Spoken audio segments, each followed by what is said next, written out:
Hello students, आप सभी का स्वागत है। बीएससी पार्ट 3 में हम प्लांट एनाटॉमी वाली बुक पढ़ रहे थे। उसमें यूनिट फर्स्ट की हम चर्चा कर रहे थे। उसमें हमारा टॉपिक है टिश्यू। जो अभी नेक्स्ट टॉपिक जो हम आज के दिन पढ़ने जा रहे हैं वो है उत्तक। तो जैसा कि हमने प्लांट की मॉड्यूलर ग्रोथ वाले टॉपिक को पढ़ा, उसके बारे में हमें थोड़ा थोड़ा एक छोटी छोटी जानकारी मिली है।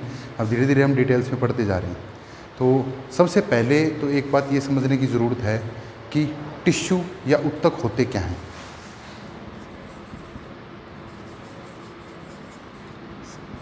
टिश्यू क्या होते हैं, और ये बात तो हम अच्छे से जानते हैं कि कोई भी जीव कोशिका या कोशिका उत्पाद का बना है। प्लांट भी किसके बने हैं? सेल्स के बने हैं। कोशिकाओं का समूह मिलकर उत्तक बनाता है। उत्तकों का समूह मिलकर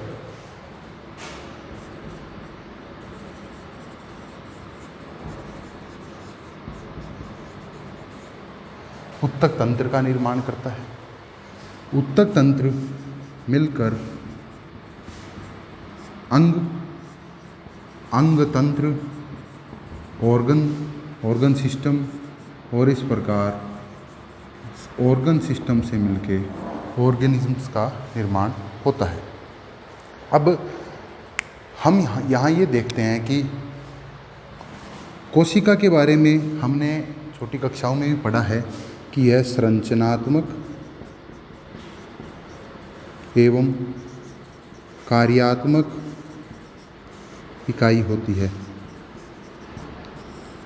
संरचनात्मक इकाई होने का क्या तात्पर्य हुआ और कार्यात्मक इकाई होने का क्या तात्पर्य हुआ? जिस प्रकार एक दीवार की संरचनात्मक इकाई कौन है? उसमें लगी हुई ब्रिक्स या ईंटें हैं। उसी प्रकार किसी भी ऑर्गेनिज्म में पूरा का पूरा ऑर्गेनिज्म किससे बना है? छोटी छोटी बहुत सारी सेल्स आपस में मिलती चली गई और हम देखते हैं एक पूरे ऑर्गेनिज्म का निर्माण हो गया है। तो कोशिकाओं के बारे में ये जानकारी हमारे पास है। हम बात कर रहे हैं अब उत्तक की, कि उत्तक हैं क्या। उत्तक या टिश्यू कोशिकाओं के समूह होते हैं। लेकिन क्या कोशिकाओं के हर समूह को उत्तक कह दिया जाएगा? नहीं, ऐसा बिल्कुल नहीं है। केवल कोशिकाओं के ऐसे समूह जिनकी 3 चीज़ें, पहली उत्पत्ति यानी कि उनकी ओरिजिन, उनकी संरचना, और तीसरा है कार्य। कोशिकाओं का ऐसा समूह जिनकी उत्पत्ति समान हो, जिनकी संरचना समान हो और जिनके कार्य समान हो, या एक ही कार्य करने के लिए वो समूह बना है, तो ऐसा समूह उत्तक कहलाता है। हम पादपों के संबंध में बात करें तो सभी जो टिश्यू हैं उनमें उत्पत्ति समान होती है। एक विशेष कार्य करने के लिए वो साथ में कोशिकाओं का समूह आया है, लेकिन उनकी संरचना में कई बार थोड़ा अंतर देखने को मिल जाता है, जो हम आगे डिटेल में पढ़ेंगे।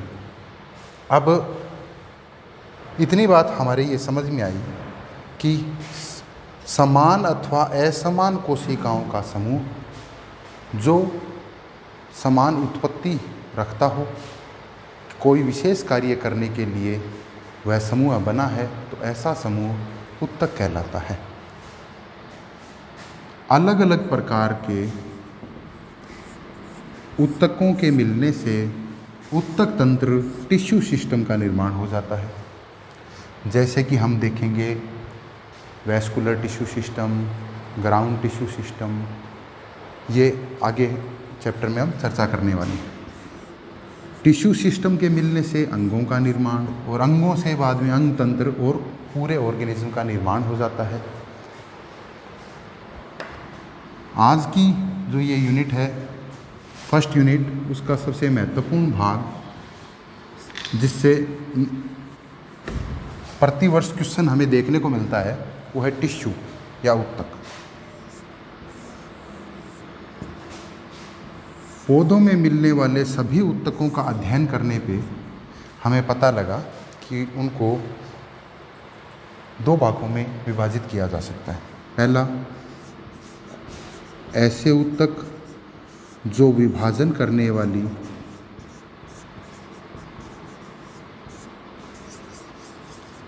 सेल्स के समूहन से बने हैं,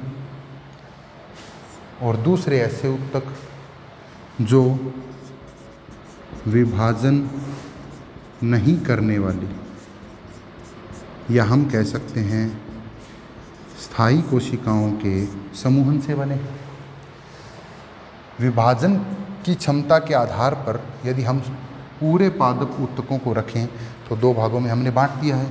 ये जो पहला समूह है, इसमें इसे कहते हैं हम मेरिस्टेम या विभज्योतक,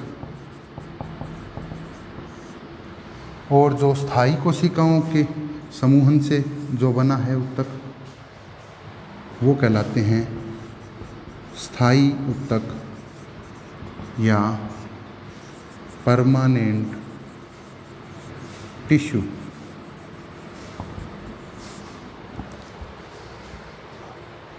इन दोनों में अंतर हमें, जैसा कि नाम से ही साफ है, कि यदि कुछ कोशिकाओं का समूह ऐसा है जो लगातार विभाजन कर सकता है और अपनी संख्या बढ़ा सकता है, तो ऐसा समूह मेरिस्टेम। कहाँ पाया जाएगा, कैसा होता है, डिटेल अभी हम पढ़ेंगे। परमानेंट टिश्यू या स्थायी ऊतक ऐसी कोशिकाओं से बना होगा, जैसे ये कुछ स्थायी कोशिकाएं हैं जिन्होंने आपस में एक जगह आकर कोई विशेष कार्य करने के लिए इकट्ठी हो गई हैं। ये जिस स्थिति में है उसी स्थिति में मिलेंगी, क्योंकि ये संख्या नहीं बढ़ा सकती, इनमें विभाजन नहीं हो सकता है।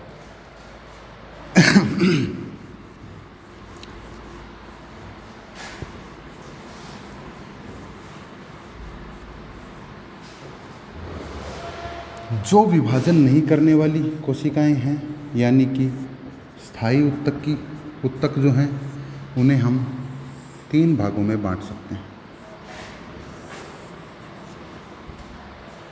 पहला है सरल स्थायी ऊतक, सिंपल टिश्यू। दूसरा है कॉम्प्लेक्स या जटिल, और तीसरा है ग्लैंडुलर या ग्रंथिल ऊतक।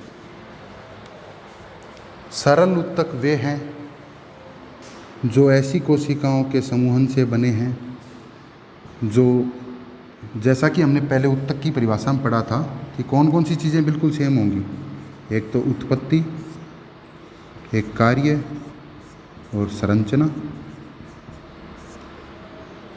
तो सरल ऊतक वे हैं जो ऐसी कोशिकाओं के इकट्ठे होने से बने हैं जिनकी उत्पत्ति समान है, एक ही कार्य करती हैं, और कोशिकाएं समान आकार की समान आकृति वाली होती हैं। तो सरल ऊतक ऐसी कोशिकाओं के मिलने से बने हैं, उत्पत्ति, कार्य एवं संरचना समान है। जटिल ऊतकों की हम बात करें तो हम देखेंगे उत्पत्ति समान है, कार्य एक ही विशेष कार्य करने के लिए ये समूहन हुआ है कोशिकाओं का।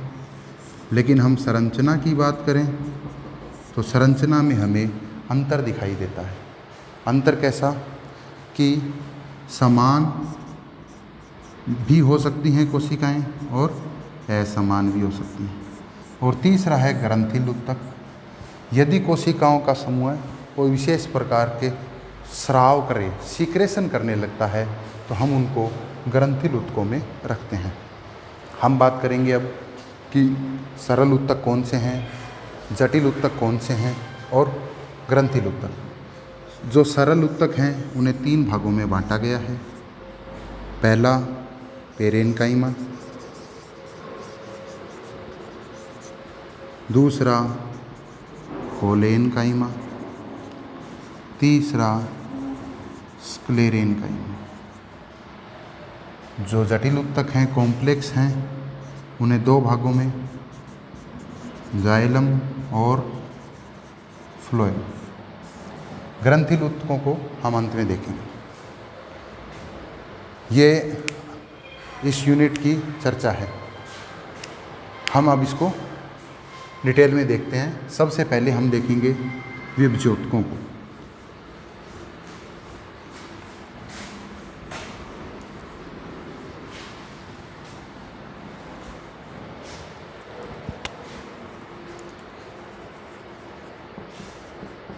मेरिस्टेम यानी कि विभजोत। हम ये बात जानते हैं कि जो पौधों में जो वृद्धि होती है वो कैसी होती है, लोकेलाइज्ड होती है। लोकेलाइज्ड यानी कि स्थानीकृत होती है। इसका तात्पर्य क्या हुआ कि पौधा हर स्थान से वृद्धि नहीं करता, कुछ विशिष्ट स्थान हैं वहाँ से ही वृद्धि करता है। ये जो विशिष्ट स्थान है यहाँ पर ही विभाजन करने वाली सेल्स पाई जाती हैं, जिसे हम विभजोतक कह रहे हैं। लोकेलाइज्ड होती हैं, विशिष्ट स्थान पर ही पाई जाती हैं। जबकि हम जंतुओं की बात करें तो उसमें पूरे शरीर में वृद्धि देखने को मिलती है,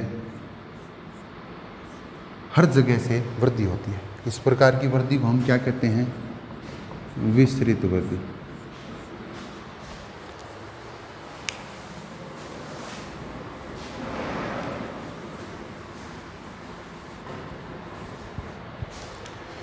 विभजोतकों की बात करें तो हम यहाँ पर बुक्स में पढ़ते हैं कि यह अविभेदित